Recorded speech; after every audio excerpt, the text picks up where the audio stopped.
खेड़ी घाट से धोनी वाले दादाजी की परंपरा का दिव्य रीति से निर्वाह करने वाले हजूर श्री छोटे सरकार जी के श्री चरणों में प्रणाम। सबसे पहले तो आप सभी साधकों के गुरु प्रेम को, प्रभु प्रेम को प्रणाम की। इतनी भयंकर गर्मी में जहां मध्य प्रदेश सरकार अलर्ट जारी कर रही है कि घरों में रहना, वहां पर आप छोटे सरकार के साथ भ्रमण कर रहे हैं। भाई सरकार तो सरकार है, ये तो सामर्थ्य रखते हैं सूर्य की तपिश को सहने का, लेकिन इनके साथ इतनी गर्मी में आप लोग भ्रमण कर रहे हैं। आपकी इस गुरु भक्ति को हमारी तरफ से खूब खूब वंदन। पहले हम ये आगर मालवा क्षेत्र की भाई बहनों के लिए कुछ परिचय पुष्प प्रस्तुत कर देते हैं, क्योंकि जो महापुरुष आपके समक्ष विराजे हैं वो परंपरा कितनी दिव्य है, वो परंपरा कितनी अद्भुत है। उसके लिए जो कुछ पंक्तियां आज प्रभु ने मति में दी है, हम थोड़ा सा परिचय आपके सामने प्रस्तुत करते हैं। अफगानिस्तान, बात शुरू होती है अफगानिस्तान से। काबुल क्षेत्र से एक संत भारतीय परंपराओं को और नर्मदा जी के महात्म्य को सुनकर के और हिंदुस्तान की तरफ बढ़ चलते हैं। नाम है उनका गौरी शंकर जी।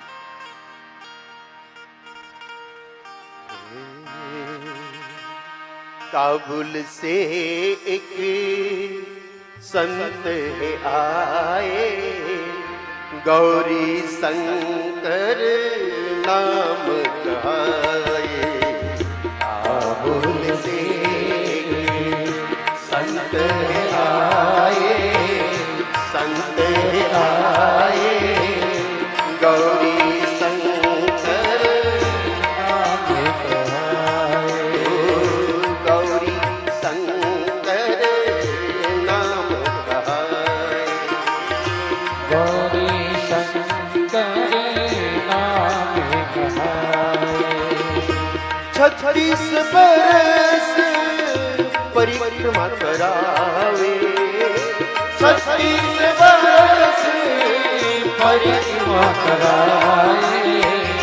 शिव जी के दर्शन न पावे, शिव जी के दर्शन न पाए। पधारे तो इसलिए थे, किसी ने कहा कि नर्मदा की परिक्रमा करो, नर्मदा जी कृपा करके आपको भगवान महादेव के दर्शन करा देंगे। उन्होंने 36 वर्ष तक लगातार परिक्रमा करते रहे, भगवान महादेव के दर्शन हुए नहीं। जब महादेव के दर्शन नहीं हुए तो उन्होंने सोचा कि जब मैं योग्य ही नहीं हूं, भगवान महादेव हमसे मिलना ही नहीं चाहते, तो इस शरीर को रख करके करना ही क्या। बड़ा दिव्य शरीर था, शरीर भी सामान्य नहीं था। विशाल कान, बड़ा चेहरा, 7 फीट लंबा शरीर, वेदांत के प्रकांड विद्वान। उनकी विद्वता के कारण जमात के मुखिया बना दिए गए उनको। सब कुछ बढ़िया चल रहा था, लेकिन मन में एक लगन कि भोले बाबा कब मिलेंगे, भोले बाबा कब मिलेंगे, भोले बाबा कब मिलेंगे। जब 36 वर्ष निकल गए नर्मदा जी के किनारे ही, तब कहा कि अब इस शरीर को नहीं रखना। जिस शरीर से भोले बाबा के दर्शन ही नहीं हो रहे, ऐसे शरीर को रख के करना ही क्या है। शिव जी जब मिले ना नहीं चाहे, शिव जी जब मिले ना नहीं जाए। शिव जी जब मिले ना नहीं चाहे, शिव जी जब मिले ना नहीं जावे। आप गात का मन वो बनाए, आप घाटे का मन वो बनाए। देखो दादा दरबार की पूरी कथा जो कहनी हो, उसके लिए तो लगभग 7 दिन लगते हैं। मैं संक्षिप्त के अनुसार कम से कम 6-7 दिन तो चाहिए खेड़ी घाट की कथा कहने में, लेकिन अभी एकदम संक्षिप्त में निवेदन कर रहा हूं मैं आपको। प्रहर 7वें मातट जावे, मातट जावे, प्रहर 7वें मातट जावे, मातट जावे। आप गात निश्चय मन लाए, आप घात निश्चय मन लावे। आत्महत्या का पूरा मन बना लिया, कहा नर्मदा जी में डूब के आज तो मरना है, अब इस शरीर को रखना नहीं है। इसलिए 7वें प्रहर में यानी कि लगभग 3 साढ़े 3 बजे के आसपास, वैसे तो नित्य का नियम था 4 साढ़े 4 बजे आप नर्मदा जी में स्नान करने के लिए पधारते ही थे, लेकिन आज 3 साढ़े 3 बजे ही नर्मदा जी के तट पर पधार गए। तय कर लिया कि आज तो डूब के मरना है, इस शरीर को रखना ही नहीं है। जो शरीर भगवान के दर्शन न कर पाए वो शरीर किस काम का। जैसे ही नर्मदा जी में छलांग लगाने वाले थे, उसी समय एक छोटी सी कन्या प्रकट हो गई और अंगुली पकड़ ली बाबा की। ओ कन्या एक प्रकट हो जावे, कन्या एक प्रकट हो जावे, अंगुली पकड़ के संत गावे, अंगुली पकड़ के संत गावे। ओ बाबा क्या कर रहे हो, मरने की प्लानिंग करते हो, मरना चाहते हो? अरे ये तो कायरना हरकत है, आत्महत्या करना तो कायर लोगों का काम है, आप मरते क्यों हो? कहे बालिका तू कौन है, क्यों रोक रही है मुझे महादेव नहीं मिले इसलिए मुझे मरना है। माँ ने अपना परिचय दिया कि मैं नर्मदा हूं, और माने नहीं, मैं नहीं मानता कि तू नर्मदा है। संत उनका परिचय पाए, संत उनका परिचय पावे, संत परिचय उनका पाए, संत परिचय उनका पावे। मात नर्मदा नाम बताए, मात नर्मदा नाम बताए, संत हृदय विश्वासन आए, संत हृदय से वासन आए, संत हृदय विश्वासन आए, संत हृदय से वासन आए।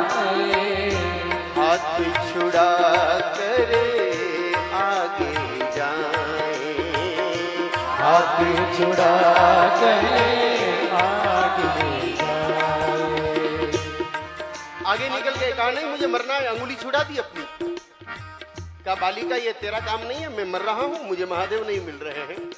थोड़ा आगे बढ़े तो अब की बार नर्मदा मैया युवती बन करके, जवान बन करके आ गई, और पहले अंगुली पकड़ी, अब की बार कलाई पकड़ ली हाथ में। युवती बन मां पुनः प्रगटावे, युवती बने मां पुनः प्रगटावे, ओ युवती बन मां पुनः प्रगटावे, युवती बने मां पुनः प्रगटावे। बलपूर्वक कलाई कहावे, बलपूर्वक कलाई कहावे, अपना परिचय पुनः बताए, अपना परिचय पुनः बताए। अब की बार माता जी जवान स्त्री बन के आई, मजबूती से हाथ पकड़ा और वापस कहा अरे भाई मैं नर्मदा हूं, मत मरो। लेकिन संत अपनी जिद पर अड़ रहे, कहा नर्मदा जी ऐसी नहीं हो, अगर आप नर्मदा जी हो तो अपने वास्तविक स्वरूप को प्रकट करिए। संत रहे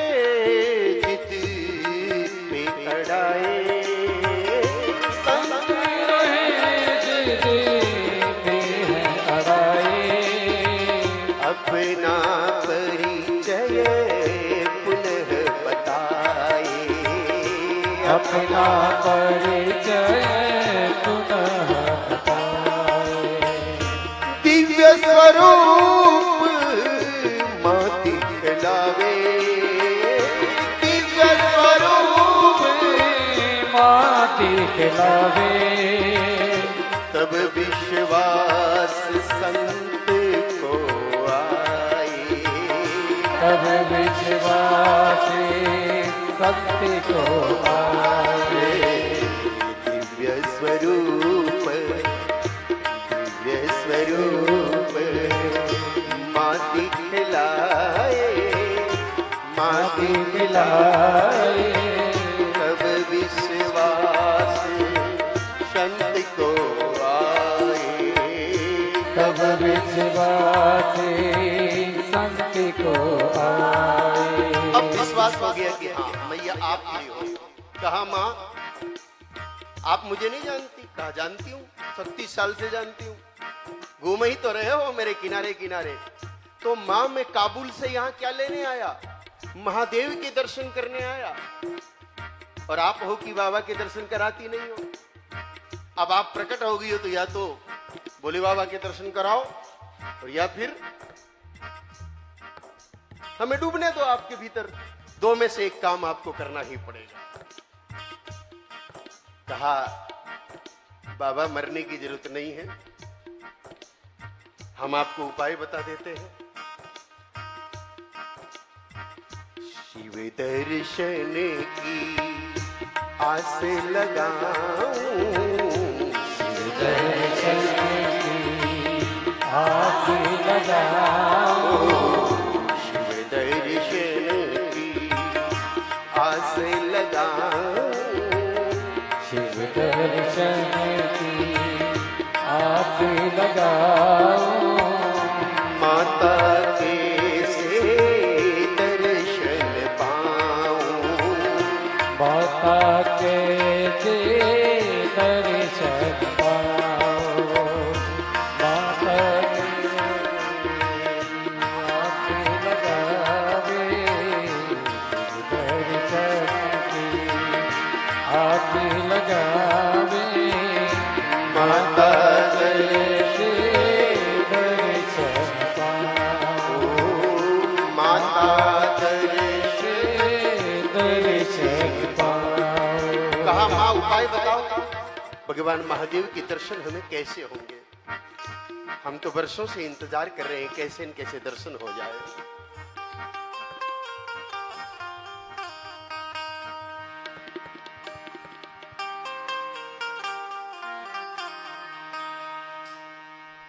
कैलाश के निवासी नमो बार बार हो, आया शरण तिहारी हमें तार तार हो। कैलाश के निवासी बार बार हो, नमो बार बार हो, आया शरण तिहारी हो, तार तार हो। कैलाश के निवासी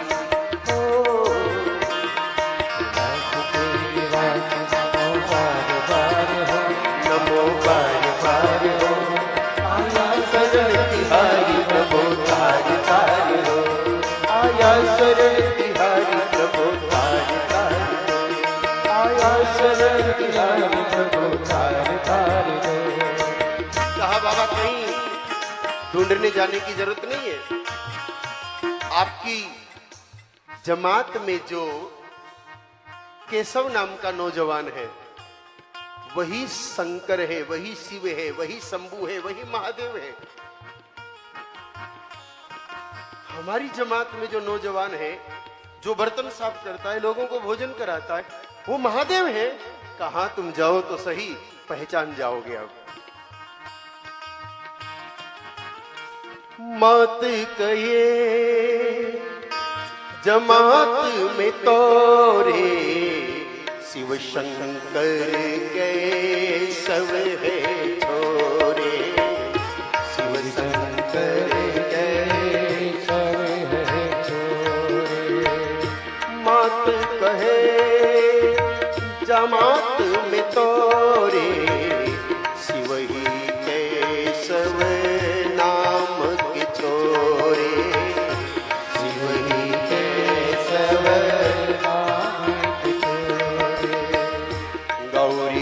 शंकर जमात में जावे, गौरी शंकर जमात में जावे, केशव तह बर तन मजवावे, केशव तह बरे तन मजवावे। बात करके गौरी शंकर जी गए अपनी जमात में, देखा तो केशव नाम का वो नौजवान तो बर्तन साफ कर रहा था।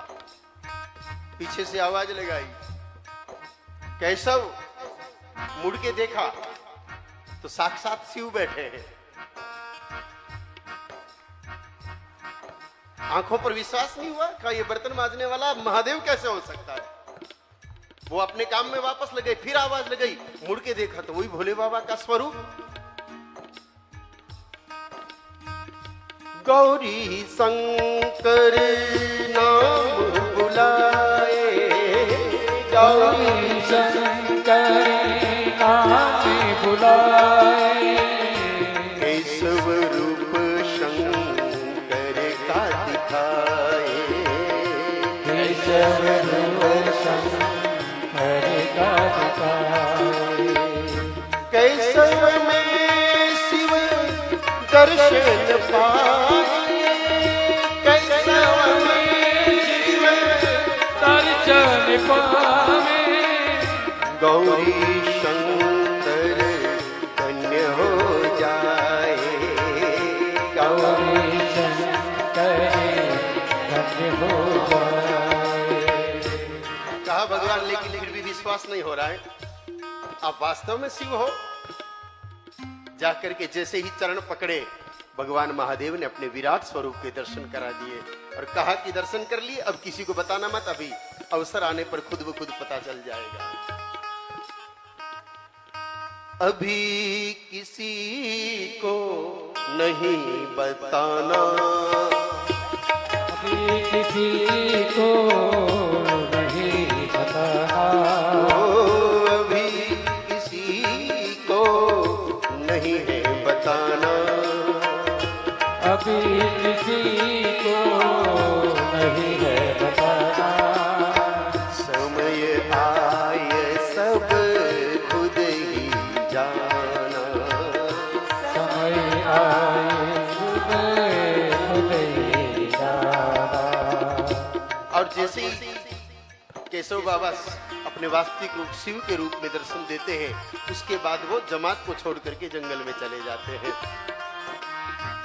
केशव वहाँ से वन को जाए, केशव वहाँ से वन को जाए, और थोड़े दिन बाद दूर किसी गांव में रामलाल दादा के रूप में प्रकट हो गए। ओ केशव वहाँ से वन में जाए, केशव वहाँ से वन में जाए, राम लाल दादा कहलाए, राम लाल दादा कहलाए। अभी का नर्मदापुरम, पहले का होशंगाबाद। वहां किसी गांव में प्रकट हो गए रामलाल दादा के नाम से।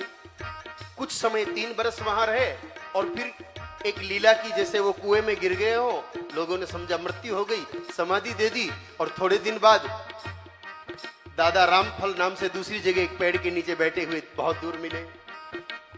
ओ दादाजी समाधि पाए, दादाजी समाधि पाए, दादा राम फल रूप प्रगटाए, दादा राम फल रूप प्रगटाए। फिर उस स्वरूप को भी विलोपित कर दिया और कुछ दिनों बाद प्रकट हो गए। और वहां प्रकट होकर के आप धूनी वाले दादाजी कहे। बहुत लीलाएं चलती रही, दादाजी के चमत्कार अद्भुत रहे।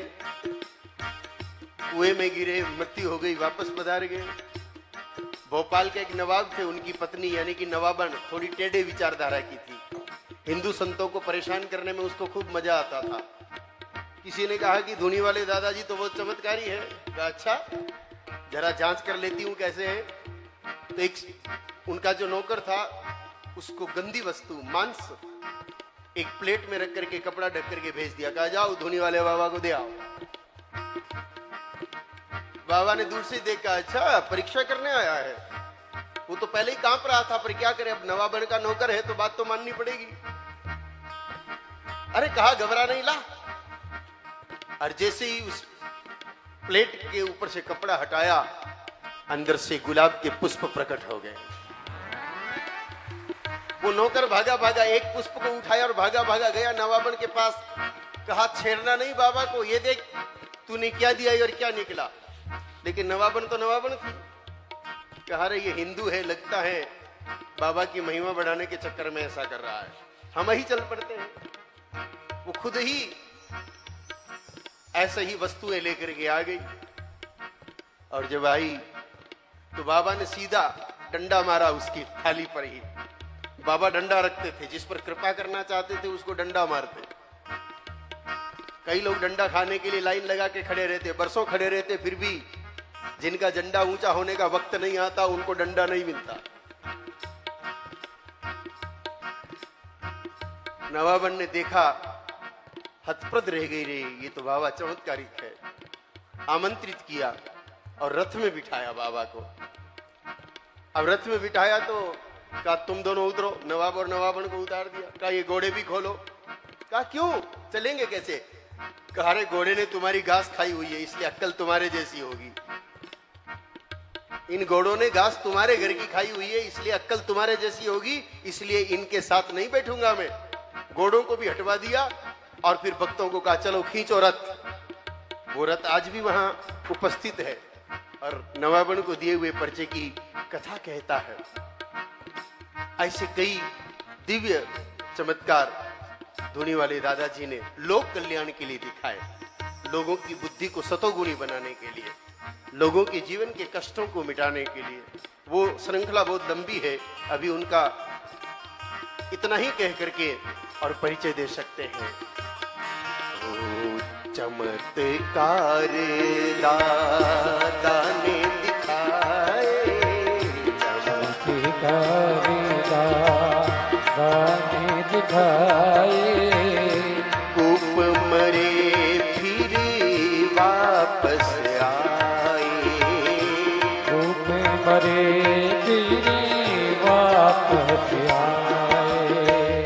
गोपाल नवाब परचा पाए, गोपाल नवाब ने परिचा पाए।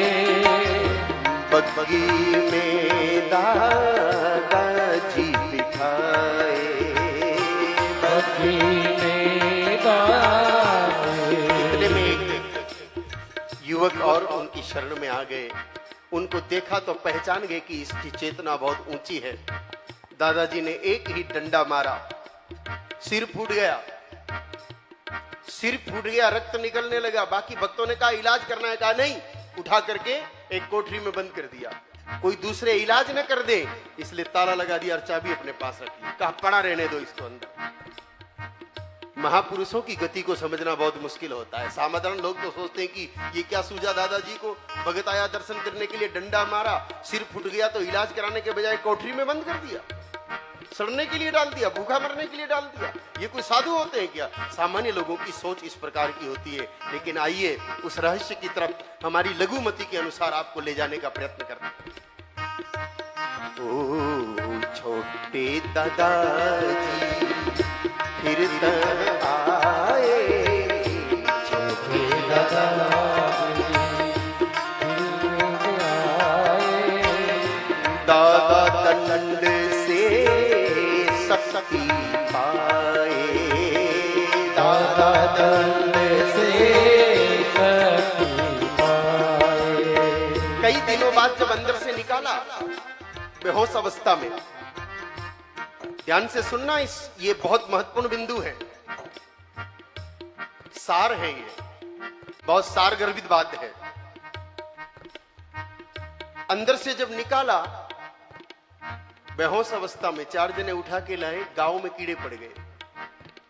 दादाजी ने चिमटे से एक एक कीड़ा खुद निकाला, एक एक कीड़ा खुद निकाला और भस्म लगाई है। ऐसा क्यों किया, विचार करिए। क्योंकि दादाजी की शरण में आ गए, और अब जब छोटे दादाजी बनने की बात चल रही है तो किसी भी कृपार का छोटा मोटा कर्म शेष नहीं रहना चाहिए। पिछले जन्म के जो कुछ लघु बृहद कर्म थे उन सारे कर्मों की निर्जरा हो जाए, और कर्म निर्जरा तप से और कष्ट भोगने से होती है। इसलिए जितने कर्म बाकी थे, दादाजी को पता था कि कितने बाकी हैं, इसलिए उन्होंने उतने दिन के लिए अंदर डाल दिया, और जैसे ही कर्म निर्जरा हुई बाहर निकाल के आए और खुद अपने हाथों से कृपा करके कह दिया, अब यही यहाँ का उत्तराधिकारी रहेगा। दादाजी जब समाधि पाए, दादाजी जब समाधि पाए, छोटे दादा कृपा कराए, छोटे दादा कृपा कराए। बड़े दादाजी डंडा मारते थे और छोटे दादाजी जो डंडा खा के आते उसको समझाते थे कि इस डंडे का अर्थ क्या है। बड़े दादाजी गाली देते, छोटे दादाजी पास में बुला के बताते कि इस गाली का अर्थ क्या है। ये गाली नहीं भैया, ये तो मतवाली से है, इस श्लोक को समझ जाते। बड़े प्यार से रखते। छोटे छोटे बच्चे छोटे दादाजी के खाट के नीचे घुस जाते।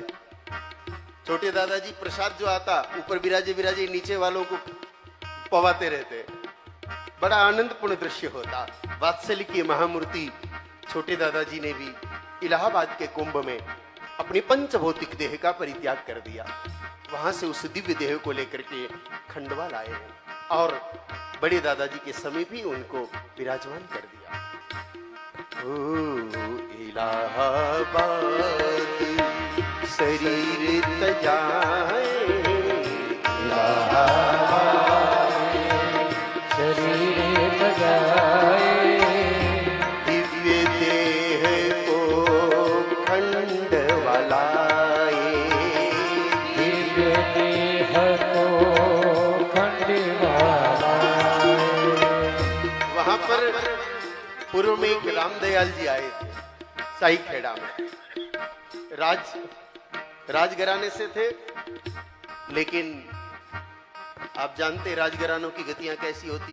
एक ने अपने बेटे को राजगद्दी दिलानी थी, इसलिए दूसरे को उलाहना दिया, कहा रे जा नुगरा है, किसी गुरु की शरण ले। रामदयाल जी दादा दरबार में आ गए और गुरु की शरण ली तो ऐसी ली कि वापस जाने का काम नहीं। सिर्फ एक गाली दादाजी ने दी और वो गाली उनकी जीवन की लाली बन गई और वो सदा सदा के लिए यहीं विराज गए और इंदौर सरकार के नाम से उनको नवाजा गया। एक दिन अनायास ही रामदयाल जी ने रामदास जी को कहा, रे यही क्यों घसीटता है, जा दिल्ली चला जा।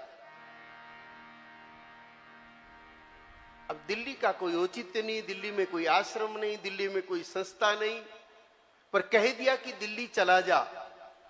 और याद रखना, सदशिष्य वही होता है जो ये नहीं पूछता है कि क्यों, वाई, क्यों जाऊं, वहां क्या है। दिल्ली का कभी नाम नहीं सुना पहले, दिल्ली में परंपरा के कोई साधु नहीं, कुछ नहीं, बस कह दिया कि दिल्ली जा। गुरु ने कह दिया इसलिए जाना है, गुरु कहे कुएं में कूदना है तो कूदना है, गुरु कहे आग पकड़ लेनी है, मर जाना है तो मर जाना है। ये सत्य है सज्जनों, चाहे जगत पिता ब्रह्मा भी क्यों नहीं हो और स्वयं महादेव भी क्यों नहीं हो, गुरु कृपा के बिना तो उनकी भी मुक्ति संभव नहीं है। अब आप कहोगे कि क्या उनकी भी मुक्ति होती है? हाँ, उनकी भी होती है, ब्रह्मा जी की भी मुक्ति होती है, लेकिन गुरु कृपा होगी तो ही होती है। ये हम नहीं कह रहे, गोस्वामी जी ने लिखा है रामचरितमानस में, गुरु बीन भवनिधि तरहीन कोई, गुरु बीन भवनिधि तरहीन कोई, जो पीरंची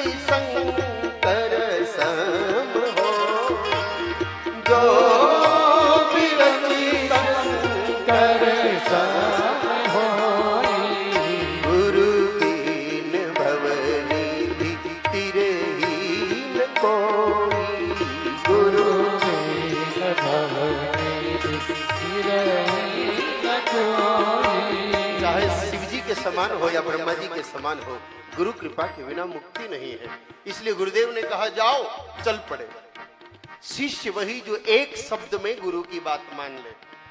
किसी भी प्रकार का अगर कह दे भरी दोपहरी में कि बेटा दिया जलाओ, तो प्रश्न ये नहीं होना चाहिए कि अंधेरा तो नहीं है, क्यों दिया जलाएं।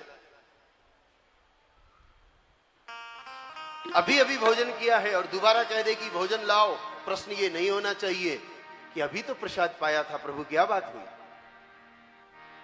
Yes sir, yes boss, yes sir, yes boss, yes sir, yes boss, अगर ये चीज कोई शिष्य रट ले,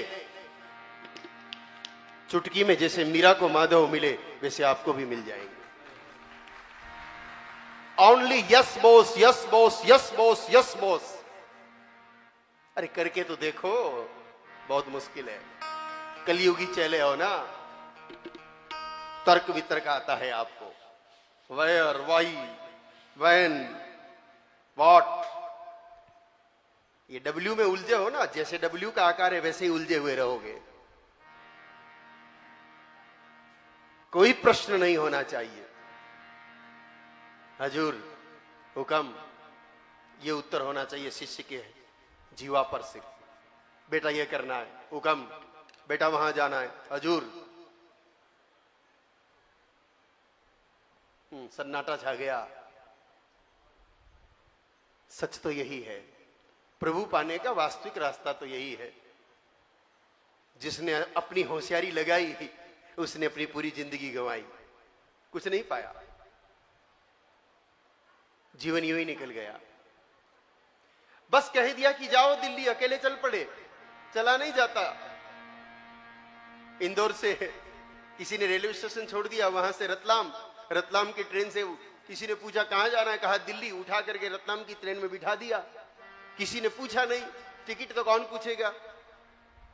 अब वहां ट्रेन रुक गई, सब उतर गए। कुली दूसरों का सामान उतार रहा था, कहा बाबा उतरो ना, कहां जाना है, कहा दिल्ली जाना है, कहा यही तो दिल्ली है। उतार दिया, स्टेशन पर बैठे हैं। वो कुली घूमता हुआ थोड़ी देर बाद वापस आया, कहा बाबा गए नहीं, कहां जाना है, कहा दिल्ली जाना है। अरे कहा दिल्ली यही तो है, दिल्ली में कहां जाना है, कहा दिल्ली जाना है। कहा गुरु महाराज ने कहा दिल्ली जाना है। अरे दिल्ली में कहां जाना है, कहा बोल तो दिया ना दिल्ली जाना है। पूरा दिन वहीं बैठे रहे। कुली ने सोचा पागल बाबा दिखता है, दिल्ली जाना है, दिल्ली जाना है लगा रखा है। पूरा दिन वहीं बैठे रहे। लेकिन सांझ जब हुई तो वहां एक कोई गंडेरी बेचने वाला व्यक्ति था, ठेला लगाता था, कोई बिहारी बाबू, हाथ ठेला लगाता था। गंडेरी नाम का फल होता है, ठंडा ठंडा करके खिलाते हैं। दिन भर वो फल बेच रहा था। श्यामू ही कहा बाबा कहां जाना है, कहा दिल्ली जाना है। कहा दिल्ली तो यही है, कहा दिल्ली जाना है। वो भला आदमी था, उसने सोचा ये बाबा कोई पता एड्रेस तो जानते नहीं है, सुबह से यहां बैठे हैं, कहां जाएंगे। उठा करके अपने थैले पे बिठा दिया और घर ले गए। प्रसाद पवा दिया, सुबह हुई नहला धोवा दिया। लेकिन सुबह हुई सोचा ये बाबा को अकेला तो घर पे कैसे, रेलवे स्टेशन ले आए। अब दोनों मिलकर के गंडेरी बेचने लगे। देखो लीला देखिए, दोनों मिलकर के गंडेरी बेचने लगे। बाबा गंडेरी दे तो वो आवाज लगाए, गंडेरी ले लो, ठंडी ठंडी ठंडी ले लो, ठंडी ले लो, 2 की 5, 2 की 5। बाबा आवाज लगाए तो वो बेचे, वो आवाज लगाए तो बाबा बेचे, आनंद हो गया। पर स्थिति यह हुई कि पहले ही दिन धंधा दुगुना, दूसरे ही दिन धंधा चौगुना। उस भाई की अकल ठिकाने आ गई, कहा अब इनको इधर नहीं लाना, ज्यादा धंधा बढ़ गया तो बहुत पैसा आएगा, पैसा आएगा दिमाग खराब हो जाएगा, इसलिए इनको घर पे ही रखो। ठीक है, उनको घर पे ही विराजमान करना शुरू कर दिया। अब घर पे ही वो आनंद लेते हैं। एक दिन उस गंडेरी बेचने वाले भाई को कहा हमें जमुना जी में स्नान करना है। वो अपनी साइकिल रिक्शा पर बिठा करके ले आए, जमुना जी के किनारे स्नान किया और थोड़ी ही जमुना जी से थोड़े ही बाहर आए कि वहीं विराज गए। उसने कहा चलना नहीं है, कहा घर, कहा यही हमारा घर है, अब तुम जाओ। यही हमारा घर है, और वहीं विराज गए। अब वहां कोई कंस्ट्रक्शन चल रहा था, तो कुछ पुलिस वाले थे, सस्पेंड हो गए किसी केस में। देखा ये बाबा बैठा है, लोगों का तो रहता ही अपना दुख, कोई संत नजर आए तो तुरंत कहते हैं, कहा बाबा जी सस्पेंड हो गए, कोई उपाय बताओ। कहा जाओ वो मिट्टी उठाओ और तगारी डालो। संत की बात मान लेनी चाहिए। पुलिस वाले अफसर मिट्टी क्यों डाले? कोई प्रसाद दे दो, फूल दे दो, नारियल दे दो, चमत्कार हो जाए। लेकिन नहीं, वो समय इतना कठिन नहीं था कि लोग संतों की बात नहीं मानते। आजकल तो बड़ा तर्क वितर्क करते हैं, हमें प्रत्यक्ष हो तो हम कुछ करें। भैया मत करना, बाबा को क्या पड़ी है। उन्होंने जैसे ही 4 तगारी मिट्टी डाली, ज्वाइनिंग लेटर आ गया। किसी ने आके सूचना दे दी, भैया तुम बहाल हो गए हो, जाओ। ख्याति चारों तरफ फैलने लगी। उस समय भारत के राष्ट्रपति थे डॉक्टर राजेंद्र प्रसाद। डॉक्टर राजेंद्र प्रसाद जी का ड्राइवर उधर से गुजरता था। किसी ने कह दिया बाबा चमत्कारी है, तो डॉक्टर राजेंद्र प्रसाद के भाई ने बाबा को कहा, बाबा हमारे साहब को अस्थमा है, कोई इलाज कर दो ना। पहले तो टालते रहे, लेकिन जब वो बहुत पीछे लगा, तो पास में कुछ फूल की पत्तियां पड़ी थी, उठा के दे दी। कहा तेरे साहब को खिला देना, बस ठीक हो जाएंगे। ले जाके राजेंद्र प्रसाद जी की बहन को दिया, बहन ने भाई को खिलाई। बरसों से राष्ट्रपति का ट्रीटमेंट तो किस लेवल का होता है आप समझ सकते हो। बड़े बड़े डॉक्टर ठीक नहीं कर पाए, लेकिन उन 4 फूल की पत्तियों ने हमेशा हमेशा के लिए उनको रोग से मुक्त कर दिया।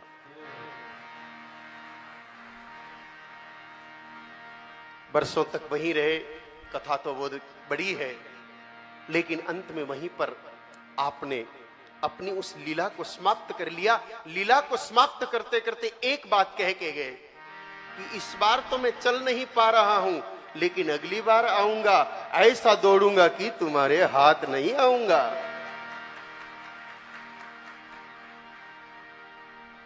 और दौड़ते दौड़ते ऐसे दौड़े कि आज अभ्यारण्य में पधार गए। वो हजूर यही है जो दोबारा वापस छोटे सरकार के रूप में, जो रामदास जी ने दिल्ली में अपनी समाधि ली, वही छोटे सरकार के रूप में इंदौर में वापस 3 वर्ष के बालक के रूप में इंदौर सरकार के सामने ही प्रकट होकर गया।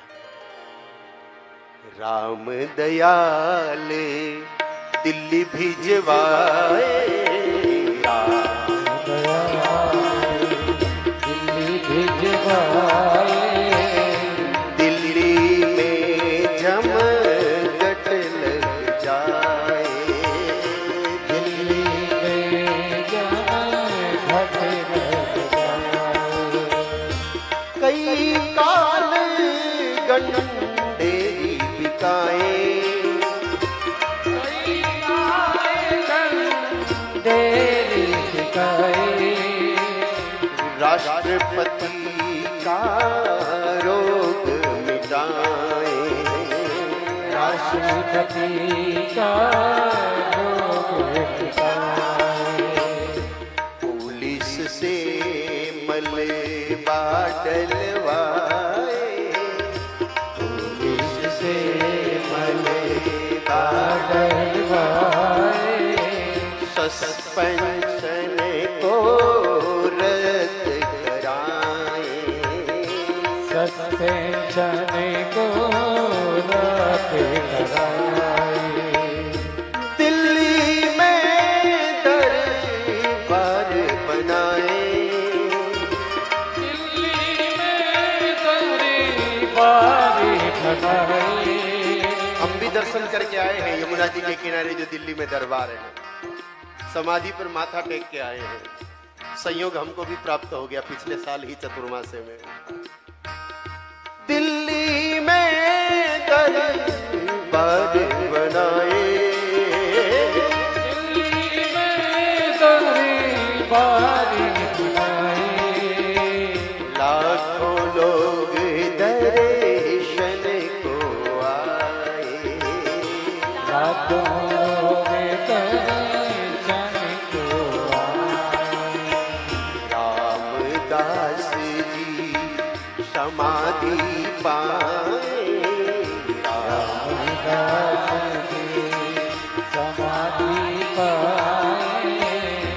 पुनः इंदौर में लौट के आए, पुनः इंदौर में लौट के आए। इंदौर सरकारे बात बताए, इंदौर सरकारे बातें बताए। रामदास ही वापस आए, रामदास ही वापस आए। पिछली बार ये चल नहीं पाए, पिछली बार ये चल नहीं पाए। अब की बार बहु दौड़ लगाए, अब की बार बहु दौड़ लगाए। और दौड़ भी कैसी लगाई? पता नहीं विश्व के कितने देश, 27 या 28 झंडे, हमने तो ठीक से गिने नहीं। जिन जिन देशों में गए वहां दिल्ली दरबार में सारे ध्वज लगे हुए हैं, वहां के राष्ट्र के कोई 27-28 राष्ट्रों के ध्वज अनुमानता वहां है कि इतनी दौड़ लगाई कि विश्व के 28 देशों तक लोगों में भक्ति की चेतना। भारत के तो कई शहरों में है ही, विदेशों तक आपने सनातन संस्कृति के झंडे को गाड़ दिया। ओ देश विदेश की यात्रा कराए, यात्रा कराए। भक्ति भाव संदेश बटाए, भक्ति भाव संदेश बताए। छोटे सरकार नाम कहाए, छोटे सरकार नाम कहाए। स्वरल स्वरूप कीरति पाए, सरल स्वरूप कीरति पाए। भैया आजकल तो किसी के पास 4 पैसे आ जाए ना तो हम चौड़े बाजार सकड़ा हो जाता है। सरकार अपने आप में एक सरकार है, लेकिन फिर भी सरलता की महामूर्ति, बालक सा सुंदर स्वभाव जो सहज नतमस्तक कर देता है हर किसी को। ओ वेद मंत्र अति मन में भावे, वेद मंत्र अति मन में भावे।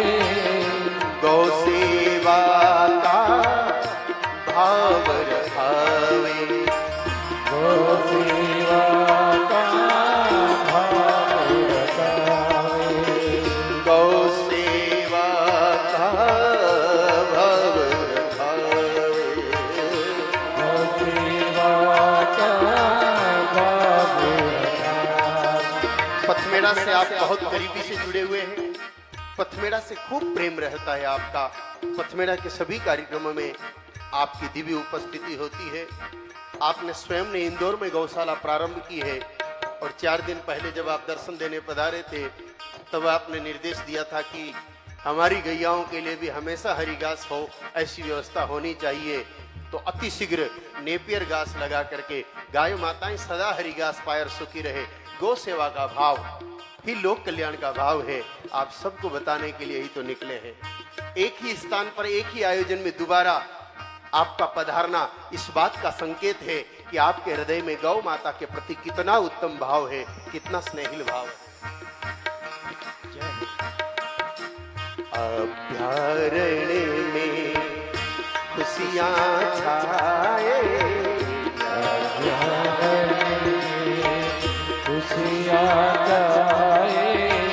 छोटे सरकार के पधारने से किस किस को अच्छा लग रहा है? जिनको अच्छा लग रहा हो ताली सेवा के साथ इस पंक्ति को बोलिए।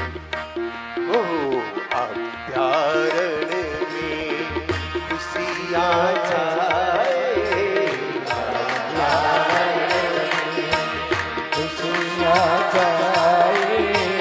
छोटे सरकार यहाँ जो आए, छोटे सरकार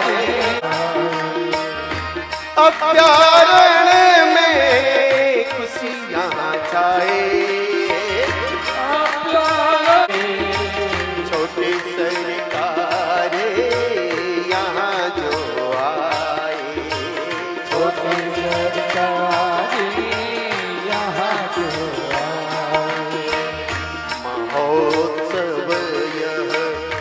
सफल हो जाए,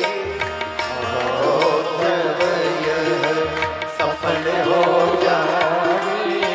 संत चरण यहाँ जो आए, संत चरण यहाँ जो ओ संत चरण यहाँ जो आए।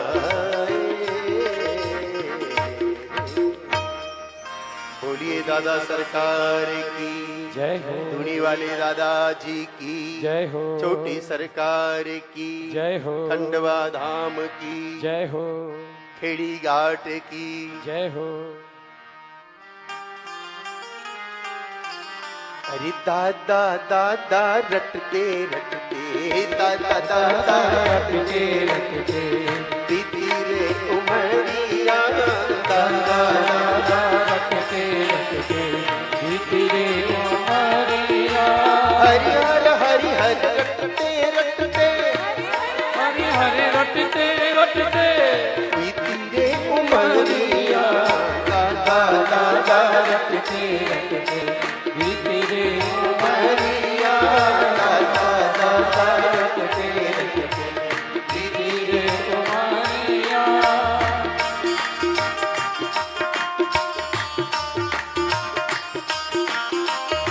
श्री राधे।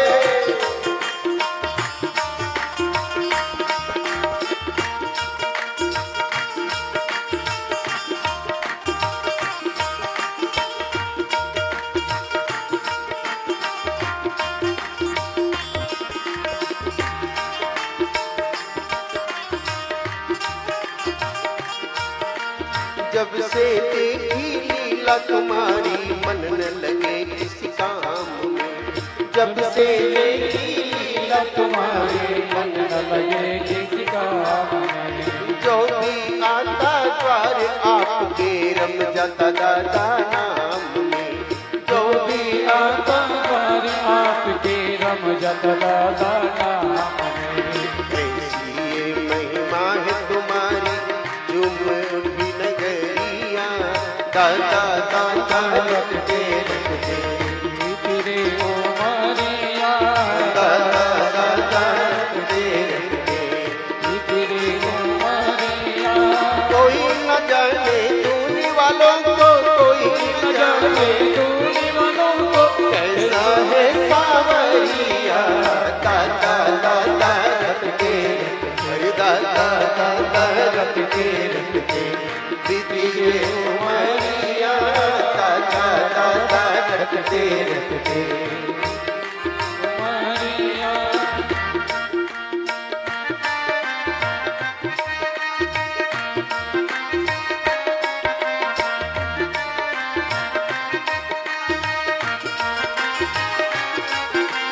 नर नारी सब यहाँ आते मन में आशा धार के, नर नारी सब यहाँ पे मन में आशा मार के। लूले लंगड़े अंधी कोड़ी सब है इनको प्यार से, लूले लंगड़े अंधे कोड़ी सब है इनको प्यार से। दुखिया का दुखिया दुखियों का दुख दूर किया करो दीन चरिया, दादा दादा रटते रटते बीती रे उमरिया, दादा दादा रटते रटते बीती रे उमरिया।